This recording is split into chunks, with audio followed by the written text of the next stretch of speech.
चलिए ब्याज की दर बताना है, क्या होगी यदि किसी निश्चित राशि पर तीसरे साल में 2000, तीसरा साल लिखा हुआ, 3 साल नहीं लिखा हुआ है। ध्यान दीजिएगा, इधर भाषा पर ध्यान दीजिए। तीसरे साल में, 3 साल का नहीं है, तीसरा साल में 2000 रुपया साधारण ब्याज मिलता है। तो तीसरा साल में 2000 रुपया साधारण ब्याज मिलता है, तो दूसरा साल में भी 2000 साधारण ब्याज मिला होगा, पहला साल में भी 2000 साधारण ब्याज मिला होगा।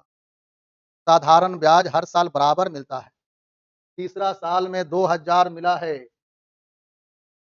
तो पहला साल में भी 2000, दूसरा साल में भी 2000, तीसरा साल में भी 2000, चौथा साल में भी 2000। साधारण ब्याज हर साल बराबर मिलता है। तो कहता है तीसरे साल में ध्यान दीजिए, तीसरे साल में 2000 रुपया साधारण ब्याज मिलता है और 2 बरस बाद चक्रवृद्धि ब्याज 4160 है। तो ध्यान से समझिए यहाँ पर, अब यहाँ 2 साल का चक्रवृद्धि ब्याज दिया है। यहाँ देख रहे हैं ना सब लोग? 2 बरस बाद चक्रवृद्धि ब्याज और ये है साधारण ब्याज। 1 साल का साधारण ब्याज 2000, तो ध्यान दीजिएगा, तो एसआई 1 साल का 2000, तो 2 साल का कितना 4000।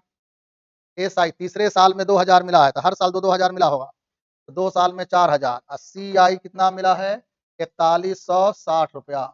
फिर वही क्वेश्चन आ गया, टाइम 2 साल है, तो रेट पूछता है आपसे, तो रेट पूछता है, तो रेट तो निकालने आपको आता है। दोनों का अंतर ऊपर लिखिए 160, हाफ ऑफ एसआई 2000 गुना 100, काट दीजिए 8%।